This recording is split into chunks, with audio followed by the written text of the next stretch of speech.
Hello everyone, welcome to DEEPSIGHT. Let us take you on a journey through historical time and space and explore the deep ocean of historical knowledge. In this issue, let us introduce you to the Visigothic Kingdom. The Visigothic Kingdom, Latin, Hispania Visigothica, was a kingdom that existed from the 5th to the 8th century AD.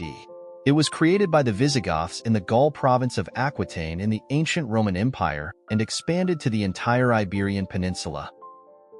The Visigoths, Latin, Visigothi, translated as Visigoths in places such as Hong Kong and Taiwan, were one of the two main branches of the East Germanic tribes. They are believed to have lived a nomadic life on the steppes of today's Ukraine. Their life is a barbarian in the eyes of the Romans. Another branch of the East Germanic people is the Ostrogoths. We will introduce them to you in the next issue. During the Great Migration period, the Visigoths were also one of the many barbarians who destroyed the Roman Empire. In the 4th century AD, the Visigoths emerged in the Balkans and later joined the war against the Roman Empire. The most glorious achievement in the history of the Visigoths occurred in AD 410, when they captured and sacked Rome under the leadership of their leader Alaric. The Visigoths later settled in southern Gaul and became allies of the Roman Empire. Later, the Visigothic kingdom was established and ruled southern France and the Iberian Peninsula. In 589 AD, he converted to Christianity. Let us tell you a little bit about the history of the kingdom. In 374 AD, the Huns crossed the Eurasian steppes from the far east. After hundreds of years of migration, they finally emerged from hundreds of years of silence. They became nomadic people and became professional war gods who plundered everywhere. Central Asia entered the Don and Dnieper River basins through the Caspian Sea and easily conquered the Alans and Ostrogoths there. Then they attacked the Visigoths, who lived peacefully and contentedly on the northern shore of the Black Sea, forcing about 15,000 Visigoths. The Goths fled their homeland. With the permission of the Eastern Roman Emperor Valens, they crossed the Danube River in 376 AD and migrated to the Balkans. They eventually settled in the Roman Empire. At the same time, as allies, they shouldered the responsibility for the lowest level of society. Job and joined the Roman Empire legions to guard the borders of the empire. In 378 AD, the Visigoths could not bear the enslavement of the Romans and staged an armed uprising, defeating and killing the Eastern Roman Emperor Valens at the Battle of Adrianople. The Emperor Theodosius I, who succeeded later, vigorously appeased the Visigoths and placed them on the borders of the empire. At the same time, he used them to guard the border to defend against the invasion of other barbarians. Although this strategy of using barbarians to control barbarians was smart, it actually led to the wolf entering the house. After Theodosius I died in AD 395, the Visigoths immediately severed their alliance with Rome and elected Alaric as king. Alaric led the Visigoths into the Greek peninsula and sacked important cities such as Corinth, Argos, and Sparta.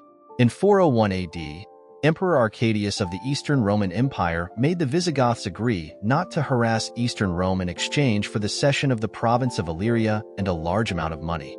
The Visigoths, under the leadership of their leader Alaric, turned to the Western Roman Empire to raid and plunder, and invaded the Italian peninsula. Western Rome was already in decline at this time. The short and capable Roman soldiers who were once good at conquering and fighting soon became a new generation of nobles who relied on slaves and resources and lived a pampered life. Their armies have been replaced by the tall and powerful northern barbarian soldiers and generals. The German general Stilicho of the Western Roman Empire defeated the Visigoths. However, the Western Roman Emperor Honorius believed the slander and executed Stilicho. As a result, almost all of the German soldiers who were good at fighting joined Alaric's team. With the cooperation of 40,000 slaves and tens of thousands of Roman soldiers of barbarian origin, Alaric captured the city of Rome in a large scale in 410 AD. On August 24, 410 AD, this was the first time in nearly 800 years that the city of Rome fell into the hands of a foreign enemy. It was regarded as an important symbol of the decline of the Roman Empire.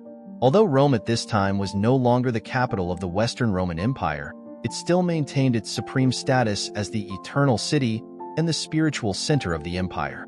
Under the leadership of Alaric I, the Visigoths carried out a unified and efficient three-day sweep of Rome. According to historical records, Alaric led all the Visigothic people to carry out a systematic and thorough plunder of Rome. They not only plundered gold and silver treasures, but also destroyed temples and Christian churches. Even the royal palace in Rome was destroyed by them. Ignite. Many residents of Rome were massacred or taken into slavery after even the slightest resistance. After this robbery, Rome became the representative of a country that could be bullied by everyone, and barbarians came in droves from then on. Alaric left Rome with his army and treasures and headed for southern Italy. Alaric died soon after, and his successors led the Visigoths into Gaul and the Iberian Peninsula. In 419 AD, the Visigoths established the first barbarian kingdom recognized by the Roman Empire in Aquitaine Gaul, Napin Gaul, and the Iberian Peninsula, with Toulouse as the center. These were the mysterious Visigoths in history. During the reign of Euric, the Visigothic power expanded rapidly. When Odoacer overthrew the Western Roman Empire in 476, Rome had completely lost control of each province, and the era of warlord separatism came. Euric immediately seized the opportunity and led his army to occupy the province region. In 507 AD, the Visigoths were defeated by the Franks under the leadership of Clovis I, another German leader. They lost control of the Aquitaine region and withdrew from Gaul, which is today's southern France. The Visigoths entered the southern part of the Pyrenees, where they held and expanded southward, controlling the Iberian Peninsula and turning it into the beautiful paradise of the Visigothic kingdom. In the 6th century AD, the Iberian Peninsula lived a peaceful and tranquil life under the rule of the Visigoths. The kings of the Iberian Peninsula were more successful than the Merovingian rulers of Clovis in preserving the old Roman administrative methods, and they were more favorable to ordinary people in assessing and collecting taxes. However, in the early days of the rule of the Visigoth kingdom, they still lacked religious advantages. The Visigoth rulers, who had always believed in Arianism, were not unified in their beliefs with the Iberian Romans and Jewish subjects who had already believed in Catholicism. In 587 AD, King Richard I of the Visigoths, he reigned from 586 to 601, led the Visigoth nobility and most of the Arian clergy to convert to Catholicism, completely solving the problem of faith. This step promoted the political and religious union between Old Rome and the new Visigothic nobility. In 589 AD, King Richard I held a church conference in the capital Toledo, and the two religions merged into one. Subsequently, the Visigoth king forcibly promoted the popularization of Catholicism, and conflict with Judaism broke out. This led to the fact that when the Arabs later invaded Iberia with Islam, the Jews were the first ethnic group to take the lead in surrendering. The Visigothic kingdom gradually took back the coastal areas of the Iberian Peninsula from the Eastern Roman Empire from the 570s to the 620s. Later, power and wealth gradually flowed into the hands of powerful local nobles. Before 711 AD, the Visigothic kingdom in the Iberian Peninsula had fallen into deep political turmoil. The struggle for the throne led to the fragmentation and weakening of the country, providing opportunities for Arab invasion. North Africa, across the sea, was already a Muslim world at this time, and the main residents there were Arabs and the Islamized local indigenous Berbers. The Arabs conducted detailed information collection work before the invasion, understood the political, military, and geographical situation of the Visigothic kingdom, and were fully prepared for the invasion. The Arabs also established alliances with local pagans and Jews, who had experienced centuries of accumulated dissatisfaction and resented the rule of the Visigoth kingdom and turned to support the Arab invasion. In 711 AD, the Arabs, under the leadership of Tariq ibn Ziyad, quickly crossed the Strait of Gibraltar, which was only 13 kilometers wide, and began their conquest of the Iberian Peninsula. The Arabs then achieved a decisive victory at the Battle of the Guadalete River, defeating the forces of the Visigothic kingdom. This battle marked the final Arab control of the Iberian Peninsula. In the following years, the Arabs expanded rapidly and occupied most of the Iberian Peninsula. Except for some mountainous areas in the north, the entire peninsula fell almost completely into Arab hands.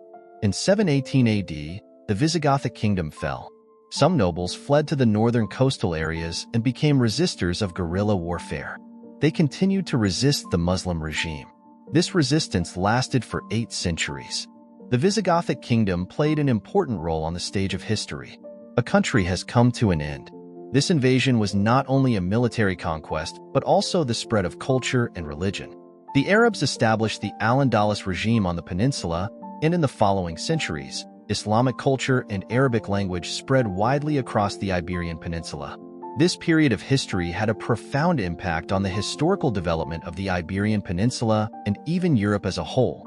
As time went by, the Visigoths mixed with the Romans, Iberians, and later Arab Moors on the Iberian Peninsula for thousands of years, forming the modern Spanish and Portuguese people. For more on this period of history, see our Civilization documentary series. Dear friends, this is the content of our historical exploration in this issue. Thank you for watching. Let us gain insight into the distant past and foresee a bright future. See you next time.